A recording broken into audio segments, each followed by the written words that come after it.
స్వంత దేశంలో తినడానికి తిండి లేదు, చేతిలో చిల్లి గవ్వలేదు. దేవుడు వరమిచ్చిన IMF అండ్ ఇతర దేశాలు, గల్ఫ్ దేశాలు కూడా అప్పు ఇవ్వని దౌర్భాగ్య స్థితి పాకిస్తాన్ది. కానీ గ్లోబల్ పాలిటిక్స్ లో మాత్రం తాను ఏదో సూపర్ పవర్ అయినట్టుగా బిల్డప్ ఇవ్వడం ఈ పాకిస్తాన్కి బాగా అలవాటైంది. ప్రస్తుతం అమెరికా, ఇరాన్ల మధ్య జరుగుతున్న అత్యంత సున్నితమైన శాంతి చర్చల్లో నేను మధ్యవర్తిగా ఉంటాను అంటూ పాకిస్తాన్ దౌత్యపరమైన డ్రామాలను నడుపుతోంది. అయితే పాకిస్తాన్ వేస్తున్న ఈ వేషాలను ఇజ్రాయిల్ ప్రపంచం ముందే ఈ రోజు నడి రోడ్డు పైన నిలబెట్టి కడిగి పడేసింది. మొన్న ఇరాన్ కూడా ఇదే విధంగా ఓపెన్ గా పాకిస్తాన్ మా మధ్య మధ్యవర్తిత్వం చేయడం లేదు, దానివి అన్ని అబద్ధాలు, ఆ దేశపు అధ్యక్షునికి అసలు తెలివే లేదు అంటూ ఓపెన్ గానే కడిగి పడేసింది. అదేవిధంగా ఇజ్రాయిల్ ఈ రోజు మరింత స్ట్రాంగ్ గా పాకిస్తాన్కి వాతలు పెట్టింది. పాకిస్తాన్ ఒక నమ్మదగిన దేశమే కాదు, ప్రపంచానికి పాకిస్తాన్ అనేది ఒక పెద్ద సమస్య అంటూ ఇజ్రాయిల్ ఓపెన్ గా ముఖం మీదే చెప్పేసింది. ఎవరు ఈ విధంగా ఇప్పుడు చెప్పింది అని అంటే మన భారతదేశంలో ఉన్న ఇజ్రాయిల్ రాయబారే చెప్పారు. ఆయన పేరు రూవెన్ అజర్. న్యూఢిల్లీ నుండి పాకిస్తాన్ చెంప చెల్లుమనేలా ఆయన ఈ సంచలన వ్యాఖ్యలు చేశారు. మాకు పాకిస్తానీల పైన నమ్మకమే లేదు అని ఆయన కుండ బద్దలు కొట్టారు. దీనికి తోడు ఇజ్రాయిల్ యొక్క భీకర గూఢచార సంస్థ మొసాద్ పాకిస్తాన్ మిలిటరీ వ్యూహాలను, వారి అణు నెట్వర్క్ ను అంతర్గతంగా ధ్వంసం చేయడానికి మైండ్ గేమ్ మొదలుపెట్టింది అన్న వార్తలు కూడా వైరల్ అవుతున్నాయి. ఇప్పుడు ఈ విషయంగా అంతర్జాతీయంగా కలకలం రేపుతున్నాయి. ఈ దెబ్బతో పాకీ ఆర్మీ చీఫ్ ఆసిమ్ మునీర్, ప్రధాని షహబాజ్ షరీఫ్ల గుండెల్లో రైళ్లు పరిగెడుతున్నాయి అన్న వార్తలు వైరల్ అవుతున్నాయి. అసలు ఇజ్రాయెల్ ఎందుకు పాకిస్తాన్ను ఇంతలా టార్గెట్ చేస్తోంది? పాక్ చేసిన చారిత్రక తప్పులు ఏంటి? అమెరికా ఇరాన్ చర్చల్లో వేలు పెట్టేందుకు ఇస్లామాబాద్ ఎలా విఫల ప్రయత్నం చేస్తోంది? అసలు పాకిస్తాన్ని మేము నమ్మము అని మన న్యూఢిల్లీలో ఉన్న ఇజ్రాయెల్ రాయబారి రూవెన్ అజార్ ఎందుకు అన్నారు? పాకిస్తాన్ అహంకారాన్ని అణచడానికి మొసాద్ నిజంగానే స్కెచ్ వేస్తోందా?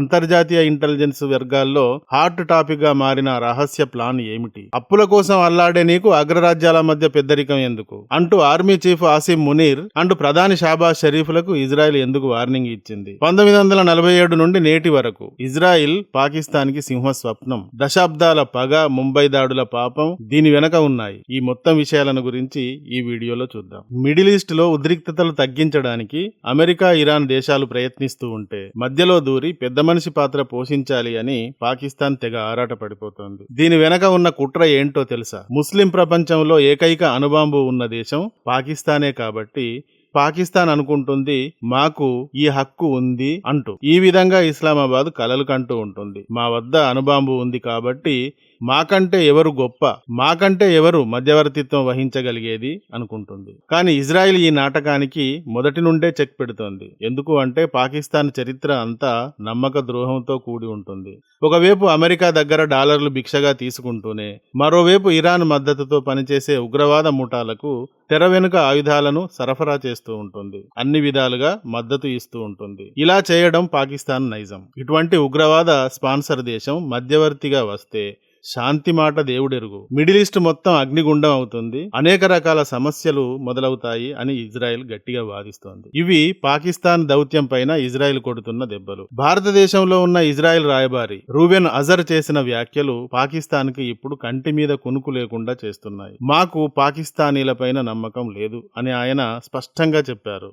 ఒక రాయబారి ఇంత ఓపెన్ గా ఒక దేశాన్ని టార్గెట్ చేయడం అంతర్జాతీయ రాజకీయాల్లో చాలా అరుదు. రూవెన్ అజర్ ఈ వ్యాఖ్యలు చేయడానికి కారణాలు చాలా స్పష్టంగా ఉన్నాయి. ఇక్కడ భారతదేశం, ఇజ్రాయెల్ రెండు దేశాలు కూడా ఉగ్రవాద బాధిత దేశాలే. భారత్ ను పాకిస్తాన్ పీడిస్తూ ఉంటే ఇజ్రాయెల్ ను పాక్ సపోర్ట్ చేసే ముఠాలు వేధిస్తున్నాయి. అందుకే భారత్ లాంటి నమ్మకమైన మిత్రదేశం వేదికగా నిలబడి, అంటే న్యూఢిల్లీ నుండి పాకిస్తాన్ కు ఇంటర్నేషనల్ లెవెల్లో ఇజ్రాయెల్ ఒక క్లియర్ మెసేజ్ ని పంపింది, మీ ఆటలు ఇక సాగవు అని. ఇక అసలైన భయం ఏది అంటే ప్రపంచంలోనే అత్యంత ప్రమాదకరమైన శత్రువుల గుండెల్లో నిద్రపోయే ఇజ్రాయెల్ ఇంటెలిజెన్స్ ఏజెన్స్ మొసాద్ వద్ద ఉంది. ఇప్పుడు మొసాద్ పాకిస్తాన్ పైన ఫోకస్ పెట్టింది అనే నివేదికలు బయటకు వచ్చాయి. పాకిస్తాన్ సైన్యం గర్వంగా చెప్పుకునే లాంగ్ రేంజ్ మిసైల్స్ మరియు అణు వ్యూహాలను అంతర్గతంగా నిర్వీర్యం చేయడానికి మొసాద్ సైబర్ మరియు రహస్య ఆపరేషన్లను సిద్ధం చేసింది అని వైరల్ వార్తలు వస్తున్నాయి. ఈ వార్తలతో పాక్ పాలకుల్లో వణుకు మొదలైంది. ఆర్మీ చీఫ్ ఆసిం మునీర్ కి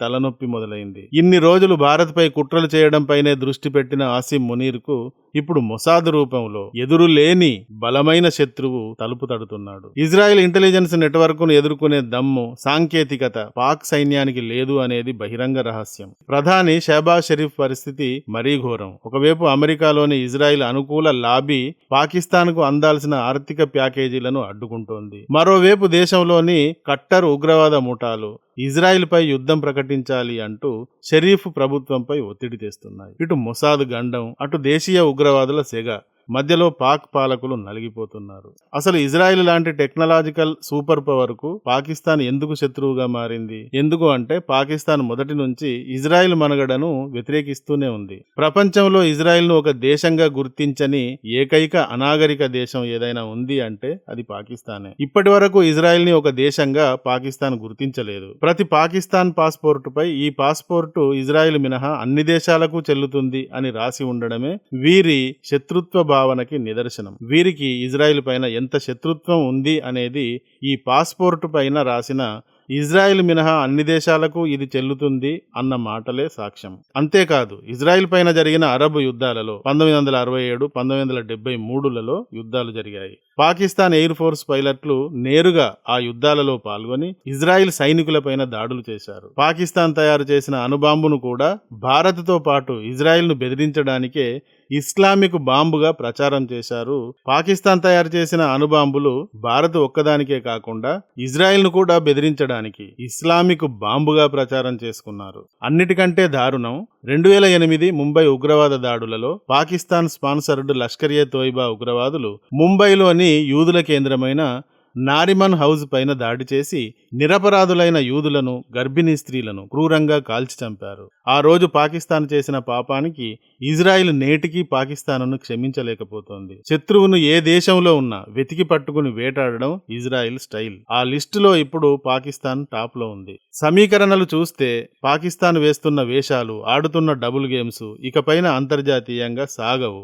అలా సాగకుండా చేయడానికి ఇజ్రాయెల్ ప్రయత్నిస్తోంది. ఇప్పుడు అల్లాడుతున్న ఆర్థిక వ్యవస్థను కాపాడుకోలేక, ఉగ్రవాదాన్ని అణచలేక చేతులెత్తేసిన పాకిస్తాన్ అమెరికా ఇరాన్ చర్చల్లో మధ్యవర్తిత్వం వహిస్తాను అనడం ఈ శతాబ్దపు అతిపెద్ద హాస్యాస్పదమైన విషయంగా మనకు కూడా కనబడుతోంది. ఇజ్రాయెల్ వంటి నమ్మకమైన, శక్తివంతమైన దేశం పాకిస్తాన్ ముసుగును ప్రపంచం ముందు తొలగించడానికి గట్టిగా ప్రయత్నిస్తోంది అని వార్తలు వస్తున్నాయి. భారతదేశంలో ఇజ్రాయెల్ రాయబారి ఇచ్చిన స్టేట్మెంట్ పాకిస్తాన్ పతనానికి నాంది అని అంటున్నారు. మొసాద్ గనక ఈ విధంగా తన ఆపరేషన్ ని పాకిస్తాన్ పైన తీవ్రం చేస్తే పాక్ సైనిక సామర్థ్యం గాలిలో కలిసిపోవడం ఖాయం. పాకిస్తాన్ ఇప్పటికైనా తన ఉగ్రవాద బుద్ధిని, దౌత్య నాటకాలను మానుకోకపోతే ప్రపంచ పటంలో ఆ దేశం మరింత అప్రదిష్టపాలు కాక తప్పదు. ఇది విషయం. భారతదేశంలోని న్యూఢిల్లీలో ఉండే ఇజ్రాయెల్ రాయబారి రూవెన్ అజర్ అన్న తర్వాత, మాకు పాకిస్తానీలపైన నమ్మకం లేదు అన్న తర్వాత ఈ విధంగా మొసాద్ను గురించి, ఇజ్రాయెల్ ను గురించి, పాకిస్తాన్లను గురించి న్యూస్ వైరల్ అవుతోంది. ఈ వీడియో గానీ నచ్చితే ఒక లైక్ ఇవ్వండి. అలాగే ఇంతవరకు మా ఛానల్ కి సబ్స్క్రైబ్ చేసుకున్నట్టయితే వెంటనే సబ్స్క్రైబ్ చేసుకోండి. ఇలాంటి వీడియోల నోటిఫికేషన్స్ కొరకు బెల్ ఐకాన్ ని కూడా క్లిక్ చేయండి. Thank you for watching. జై హింద్, జై భారత్.